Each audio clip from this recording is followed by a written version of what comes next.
Salut les mecs, c'est The Crew pour vous servir, bien sûr. Bon les mecs, j'espère que vous avez la forme, la patate.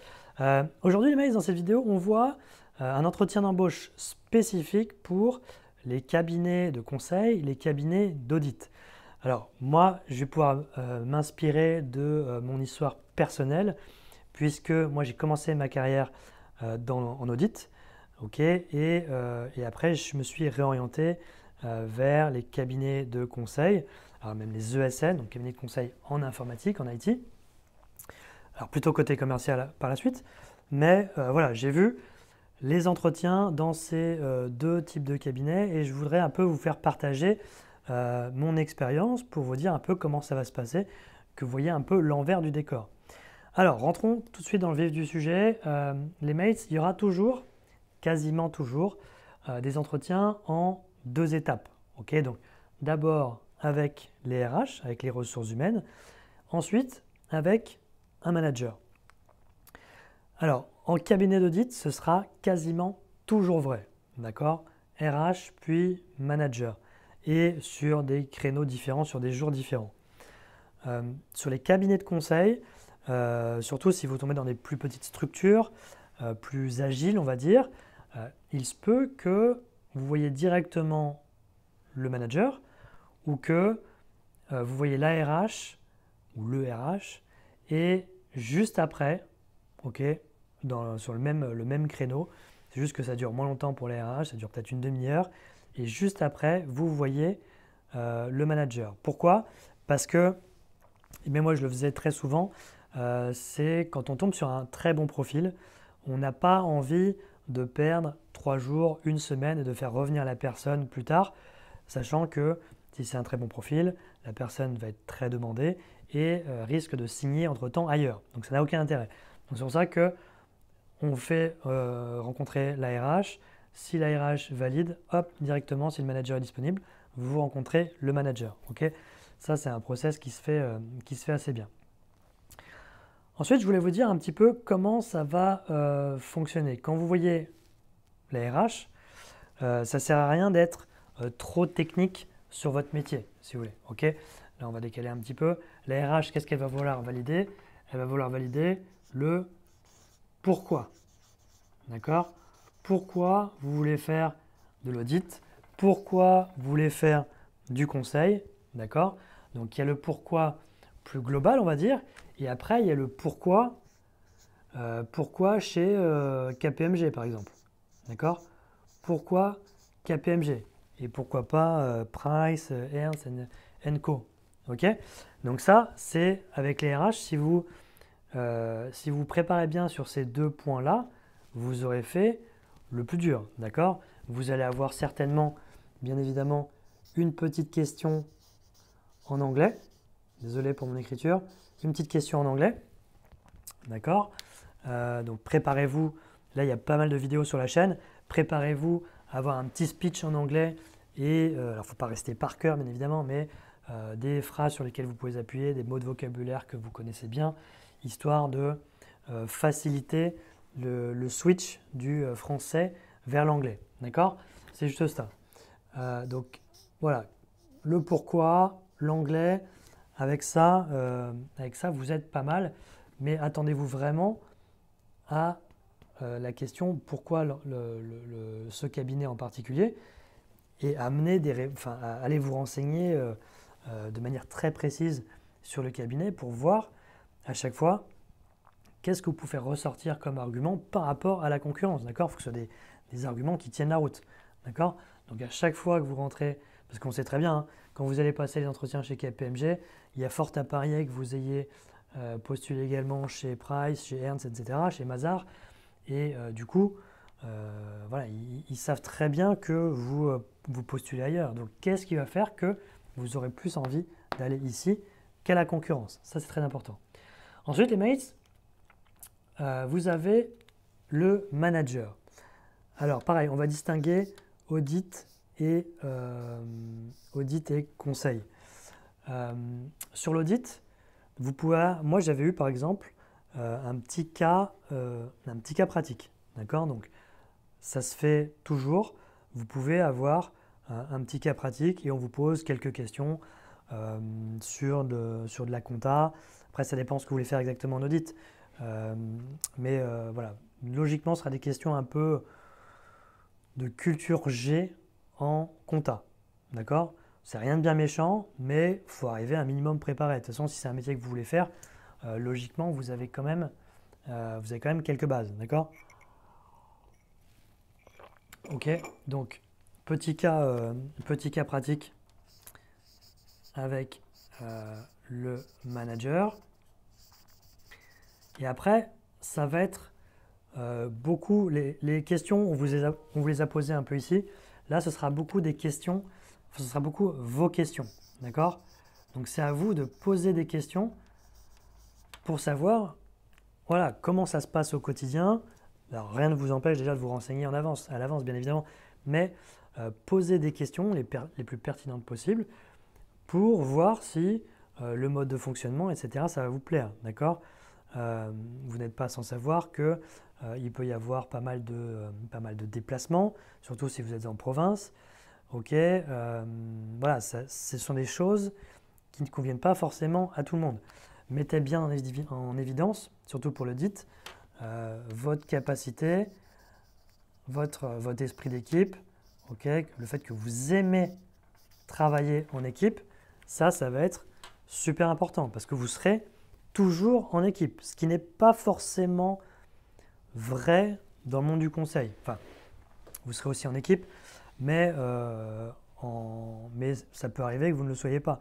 En audit, vous serez toujours staffé en équipe. Okay, il y a un manager, après il y a différents noms, hein, des seniors, des machins, des trucs, et vous serez junior si vous démarrez.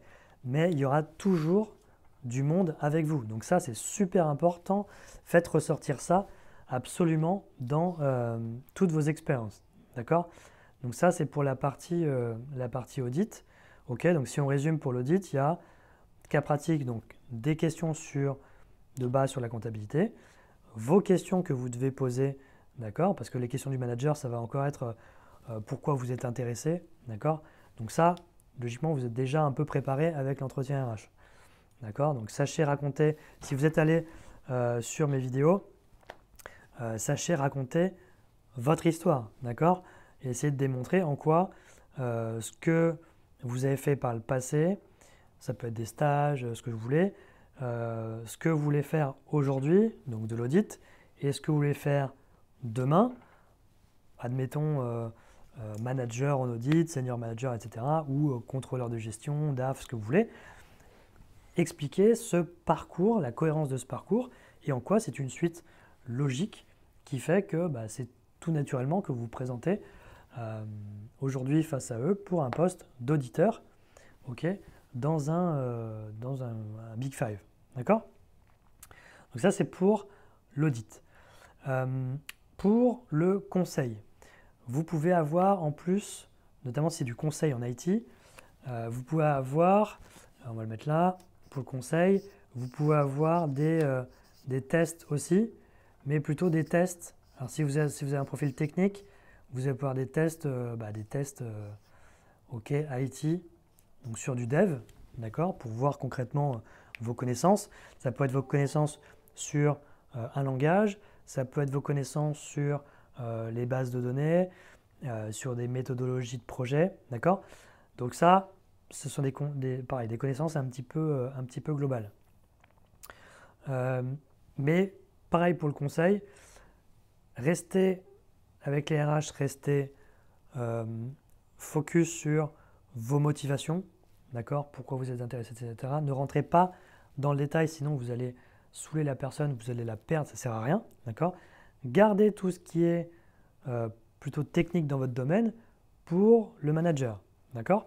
Et encore, quand vous allez être dans le monde du conseil, contrairement au monde de l'audit où le manager sera un manager audit, donc qui parlera le même langage que vous, si vous tombez face à un manager en conseil en ESN par exemple, vous aurez beaucoup de commerciaux, d'accord? Vous aurez beaucoup de commerciaux. C'est pareil, si vous rentrez trop dans du détail technique, vous allez les perdre. Alors vous allez montrer votre savoir-faire, mais voilà, partez pas trop dans du technique après parce que vous allez les distancer. Je sais de quoi je parle parce que je ne suis pas technique du tout. Mais voilà, donc Le manager, lui, il veut en gros voir si vous êtes staffable chez un des clients de la société. D'accord? Donc soit un de ses clients en direct, d'accord, soit les autres clients de la société. Ok? Donc le manager reste un intermédiaire entre vous et le client final. D'accord? Donc c'est important que vous sachiez le rassurer sur votre communication, parce que quand vous allez être présenté par la suite à un client, vous pouvez être très bon techniquement, si vous n'avez pas la bonne communication, etc., ça ne va pas passer. Et moi, j'en ai vu beaucoup, pareil, des profils techniques qui n'arrivaient pas à s'exprimer correctement, et le client préférait prendre un consultant moins bon techniquement, mais avec une meilleure communication, puisqu'il arrivera à communiquer avec les autres, à communiquer avec les internes de l'entreprise, et du coup, le travail sera mieux fait au final, même si techniquement il est moins bon. D'accord? Donc que vous soyez pour le monde du conseil, que vous soyez technique ou fonctionnel, la communication va être très importante. D'accord? Parce que le jour J, il faudra vous vendre auprès d'un client, et ça, le commercial vous préparera à cet entretien, mais c'est quand même le gros du travail, c'est à vous de le faire. Okay? C'est à vous de maîtriser justement votre communication et votre communication non verbale. Donc si vous voulez en savoir plus, rendez-vous sur la chaîne. Okay? Vous tapez communication non verbale Régis The Recruiter et vous aurez plein de vidéos. Okay? Donc voilà ce que je voulais vous dire pour que vous ayez un peu le schéma en tête. RH manager, dans certains cabinets de conseil, c'est directement manager, potentiellement parce que voilà, il y a un besoin très urgent chez les clients et pour gagner du temps, on vous fait rencontrer directement le manager. Vous pouvez avoir un entretien le jour J et être présenté chez le client en J+1, d'accord, le lendemain. Ça peut aller très vite. Là où, en audit, c'est du réglementaire, il y a des équipes à staffer, donc ils ont moins le couteau sous la gorge. Donc eux, ils sont plutôt dans l'anticipation. Ils prévoient, ils ont gagné un nouveau client les missions vont commencer par exemple en septembre. Là, on est en mai-juin. Ils commencent déjà à recruter pour staffer les missions qui commenceront en septembre. D'accord? Il y a une visibilité qui n'est pas du tout la même entre les deux secteurs. D'accord? Et après, pour tout ce qui est conseil en orga, moi je connais un petit peu moins, mais on va dire que le conseil en orga, ça se rapproche de l'audit. Pareil, ce sont des clients qui sont gagnés et il ne s'agit pas de démarrer une mission le lendemain. D'accord? Il y a le temps de voir venir et de constituer une équipe qui va travailler sur le projet. En conseil, pour terminer, vous aurez soit de l'assistance technique, donc de la régie, okay, c'est la même chose, AT, assistance technique, régie, c'est vous-même, vous êtes en mission chez le client, d'accord? Donc vous passez un entretien chez le client final, s'il retient votre candidature, vous démarrez sur la mission et vous pouvez être intégré au sein d'une équipe, mais ce ne sera pas une équipe du cabinet de conseil, ce ne sera pas une équipe Altran, ce ne sera pas une équipe Alten, ce ne sera pas une équipe Atos, d'accord? Vous serez avec d'autres consultants potentiellement ou qu'avec des internes. Par contre, si vous arrivez sur un forfait, sur une ATG, assistance technique groupée ou globalisée, là vous serez avec une même équipe de la société, une équipe Capgemini, une équipe CGI, etc. D'accord? Donc là, pareil, ça met du temps à gagner les projets, il y a toute une phase d'avant-vente et les projets ne se lancent pas comme ça du jour au lendemain. Donc, dans ce cas-là, les boîtes de conseil auront du temps pour recruter, pour sourcer les bons profils et après pour démarrer les projets. Ok? Donc voilà, j'espère les mecs c'est assez clair pour vous. Si vous avez des questions, n'hésitez pas à les laisser dans les commentaires. Ok? Moi, je me ferai un plaisir d'y répondre. N'oubliez pas que la communication non verbale est toujours le plus important dans un entretien. Il faut déjà que vous soyez content d'être là quand vous arrivez. Vous avez le droit d'être stressé, mais si c'est un boulot que vous voulez vraiment faire, la moindre des choses, c'est d'arriver souriant et dynamique. Si vous faites ça déjà, vous aurez fait une grosse partie du travail. Ok les mates? Donc voilà, n'hésitez pas pour les questions. Rendez-vous sur le site réussir-son-entretien-d'embauche.com. Pareil, il y a tous les liens dans la description. Il y a plus de conseils, plus de formations. Ok? Et moi les mates, je vous vois très vite dans une prochaine vidéo. Allez, ciao!